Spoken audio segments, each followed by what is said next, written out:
রাত 12:17 অভ্র লিফটের বোতামটা চাপ দিয়েছিল। লিফটে ওঠার সময় সে জানত না এই লিফট তাকে এমন এক তলায় নিয়ে যাবে যে তলার অস্তিত্ব এই বিল্ডিংয়ের কোথাও নেই। আর সবচেয়ে ভয়ঙ্কর ব্যাপার, সেই তলায় পৌঁছানোর পর লিফটের দরজা আপনা আপনি খুলে যায় শুধুমাত্র তার জন্য। রাত তখন 11:30। শহরের রাস্তায় তখনও গাড়ি চলাচল করছে। দোকানপাটের বেশিরভাগই খোলা। রাস্তার ধারে চায়ের দোকানে কয়েকজন বসে গল্প করছে। অভ্র বাইক চালাতে চালাতে বারবার নিজের ঘড়ির দিকে তাকাচ্ছিল। সারাদিনে আজ প্রায় 13টা ডেলিভারি করেছে সে। সকাল 10টা থেকে একটানা বাইক চালানোর পর শরীরটা একেবারে ভেঙে পড়েছে। আজ শুধু একটা কাজ বাকি, শেষ ডেলিভারি, তারপর সোজা বাড়ি। মোবাইলটা হেলমেটের সামনে লাগানো স্ট্যান্ডে রাখা ছিল। হঠাৎ নতুন অর্ডারের নোটিফিকেশন। অভ্র বিরক্ত হয়ে বাইকটা রাস্তার পাশে দাঁড় করালো। আবার একটা এসছে।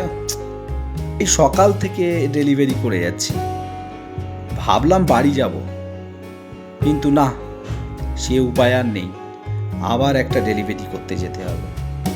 ঠিক তখনই সুপারভাইজারের ফোন এলো। অভ্র ফোনটা ধরল। হ্যাঁ দাদা।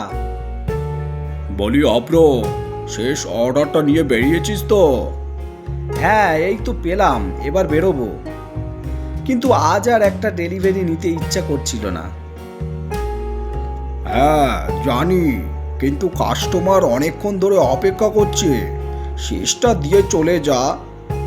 অভ্র একটু চুপ করে থাকলো, তারপর বলল, আচ্ছা ঠিক আছে। ভাবছিলাম কাজটা ছেড়ে দেব, কিন্তু কি আর করা যাবে, বাড়িতে মা বোন রয়েছে, ওদের কথা ভেবে এখনো চালিয়ে যাচ্ছি। বোনের বিয়ের বয়সও হয়েছে, বিয়ে দিতে হবে, তার জন্য প্রচুর টাকার দরকার। আর তাছাড়া এখন অন্য কাজ কোথায় পাবো এই মুহূর্তে ছেড়ে দিলে? দেখা যাক কতদূর কি হয়। প্রায় 10 মিনিট পর অভ্র একটা বড় আবাসনের সামনে এসে দাঁড়ায়। গেটের সামনে নিরাপত্তা রক্ষী বসেছিল। বিল্ডিংটা দেখে অভ্রর বিশেষ কিছু মনে হলো না। একেবারে সাধারণ একটা বিল্ডিং।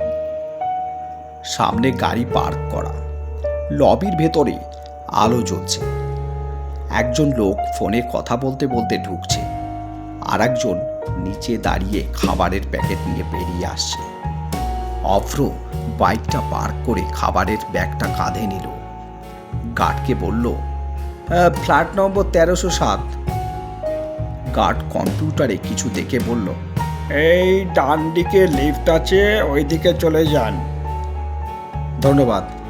এরপর অভ্র লিফটের সামনে দাঁড়িয়ে বোতাম চাপল। কিছুক্ষণ পর লিফটের দরজা খুলে গেল। ভেতরে ঢুকে অভ্র 13 নম্বর বোতাম খুঁজতে লাগলো। 8, 9, 10, 11, 12, 14। এই কি, এই 13 নম্বর বোতাম কই? আশ্চর্য তো, এই 12-র পর 13 তো থাকার কথা, কিন্তু 13 নেই, 14 আছে।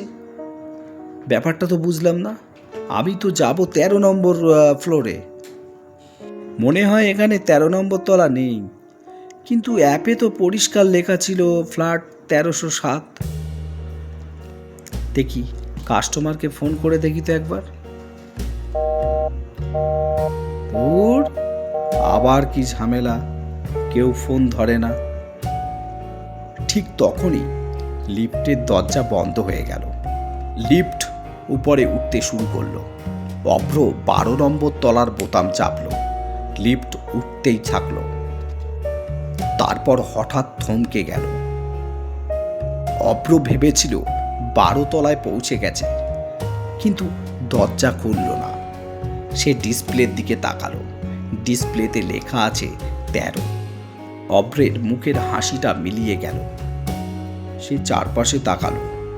লিফটের বোতামগুলোর দিকে তাকিয়ে দেখল 13 নম্বর বোতাম এখনও নেই, কিন্তু ডিসপ্লেতে স্পষ্ট লেখা 13।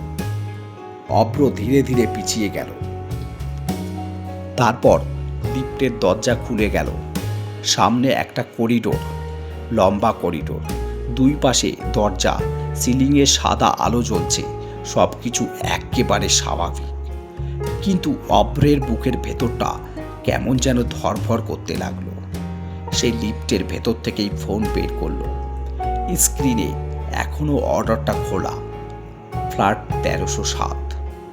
অভ্র করিডোরের দিকে তাকালো, তারপর ধীরে ধীরে বাইরে পা রাখলো। লিফটের দরজা তার পেছন দিক থেকে বন্ধ হয়ে গেল। অভ্র ঘুরে দাঁড়িয়ে দেখল ডিসপ্লেতে এবার লেখা 12। সে ভুরু কুঁচকে তাকিয়ে রইল। আরে, এক্ষুনি দেখলাম 13 লেখা ছিল, এখন আবার 12 হয়ে গেল, এটা কি করে সম্ভব? করিডোরের শেষ প্রান্ত থেকে পায়ের শব্দ পেল অভ্র।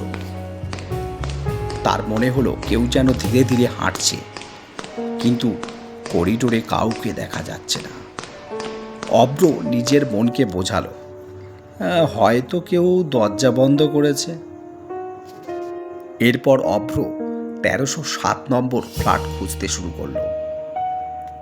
কিছুক্ষণ খোঁজাখুঁজির পর 1307 নম্বর ফ্ল্যাট সে পেয়ে গেল। দরজার সামনে দাঁড়িয়ে রইল। সে কলিং বেল চাপল, কোনো উত্তর পেল না। আবার কলিং বেল চাপল। কিছুক্ষণ সে নীরবভাবে দাঁড়িয়ে রইল। অভ্রের কাছে 1307 নম্বর ফ্ল্যাটের যে ডেলিভারি ছিল, সেই কাস্টমার তাকে ফোন করল। হ্যালো। ওপাশ থেকে একটা নরম এবং ঠান্ডা কণ্ঠ শোনা গেল। খাবারটা দরজার সামনে রেখে চলে যান। অভ্র অবাক হয়ে বলল, আপনি দরজাটা খুলছেন না কেন? কারণ আমি দরজার ওপাশে নেই। এরপর কল কেটে গেল। অভ্র কয়েক সেকেন্ড দরজার দিকে তাকিয়ে রইল। তারপর পেছন থেকে একটা শব্দ এলো। অভ্র ঘুরে তাকালো। করিডোরের শেষ মাথায় লিফটের দরজা খুলে গেল। ভেতরে কেউ নেই, কিন্তু লিফটের ভেতরের আলোটা জ্বলছে। অভ্র ভাবল এখনই নিচে নেমে যাবে। সে দৌড়ে লিফটের দিকে এগিয়ে গেল, কিন্তু লিফটের সামনে পৌঁছানোর আগেই দরজা বন্ধ হয়ে গেল। অভ্র বোতাম চাপল, কোনো সাড়া নেই।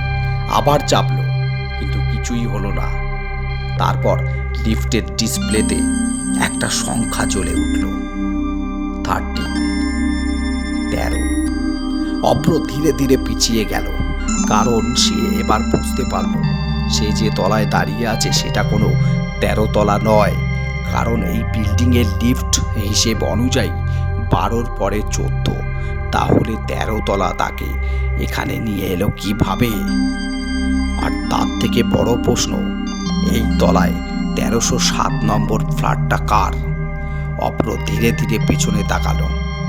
ফ্ল্যাট 1307-এর দরজা এবার নিজে থেকে খুলে গেল। কণ্ঠ ভেসে এলো, অভ্র। অভ্রের শরীর জমে গেল। সে তো নিজের নাম কাউকে বলেনি। গলাটা আবার এলো, এত দেরি করলি কেন? অভ্রের হাত থেকে খাবারের ব্যাগটা মেঝেতে পড়ে গেল। কারণ সেই কণ্ঠটা তার একেবারে পরিচিত কণ্ঠ ছিল। সেই কণ্ঠটা তার বাবার ছিল, কিন্তু তার বাবা তখন বাড়িতে ঘুমাচ্ছে। গল্পটা ভালো লাগলে চ্যানেলটি সাবস্ক্রাইব করবেন এবং গল্পটা কেমন হলো বা কেমন লাগলো কমেন্টে জানাতে ভুলবেন না।